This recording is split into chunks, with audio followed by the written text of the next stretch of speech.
सुधांशु जी एक काउंटर, उसके बाद से मैं मेहमानों के पास। मतलब देखिए, महात्मा गांधी से लेके और शास्त्री जी तक, और शास्त्री जी से लेके प्रणब मुखर्जी तक की क्या बेइज्जती की है इन्होंने बैठ के, जबकि मैंने सारे गिनाए थे। मैंने इसीलिए कहा समस्या राहुल और सोनिया की कांग्रेस में है, पहले वाली कांग्रेस में उतरी नहीं थी। अब मैं फैक्ट के साथ बोलता हूं, अमेरिका के आगे सरेंडर क्या होता है, ये इनके विदेश मंत्री नटवर सिंह ने अपनी किताब one life is not enough में लिखा है कि मुझे एक पार्टी में सोनिया जी ने बुलाया और कहा कि मुझे आपको विदेश मंत्रालय से हटाना पड़ेगा क्योंकि मेरे ऊपर बहुत सारे दबाव हैं और अमेरिका का दबाव है।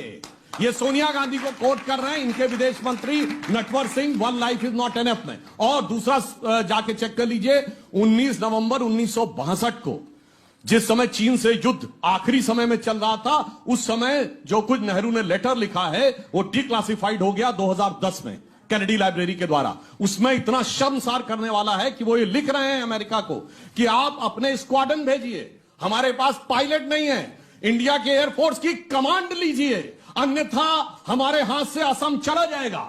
भारत के राजदूत ने लिखा, उस समय के जो राजदूत थे उन्होंने अपनी किताब में कि मेरा सर शर्म से झुका जा रहा था जब मैं वो लेटर देने के लिए जा रहा था। आप सोचिए आज वो लेटर अवेलेबल है। इसलिए सरेंडर किसने किया। और रही बात इसकी, इनको लड़ने की क्या जरूरत थी, अंग्रेजों की कितनी बढ़िया दोस्ती थी। आज जाके चेक कर लीजिए, माउंटबेटन के परिवार के साथ शिमला में छुट्टी मनाते हुए फोटो में बाकायदा नेहरू जी की विधिवत अवेलेबल है। अरे क्या जरूरत थी कोई लड़ाई झगड़ा करने की, बहुत आराम से शांति से हो रहा था। और भगत सिंह जी की बात मैं याद दिलाना चाहता हूं, 23 मार्च 1931 को भगत सिंह जी को फांसी हुई, 4 मार्च 1931 को गांधी इम्पैक्ट हुआ, केवल 19 दिन पहले।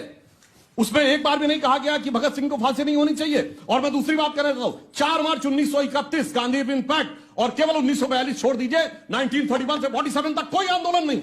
मैं चरण करके पूछता हूं, बताइए 1931 से 47 के बीच में कोई आंदोलन हुआ नहीं, केवल एक 1942 में हुआ। वो जब सेकेंड वर्ल्ड वॉर उस दौर में पहुंच गया था कि लगने लगा था कि कहीं जापान भी जीत सकता है, और आजाद हिंद फौज की फौजें यहां पर आ गई थी। वो 1 महीने के लिए चला, अन्यथा 16 साल कोई आंदोलन नहीं हुआ। यह दर्शाता है कि कितने मजेदार ढंग से मिलजुल कर इन लोगों की चल रही थी। और नफरती की बात तो सिर्फ एक बात कहूंगा साहब, ये गुस्ताख नबी की एक ही सजा, सरतन से जुदा। ये हेट स्पीच है कि नहीं सर, हेट स्पीच है कि नहीं बोल दीजिए। देखिए नहीं यार, ये सेकुलर संगीत होता है, ये हेट स्पीच नहीं होती। देखिए मुझे, मैं बहुत देर से अच्छा वो हम लोग 25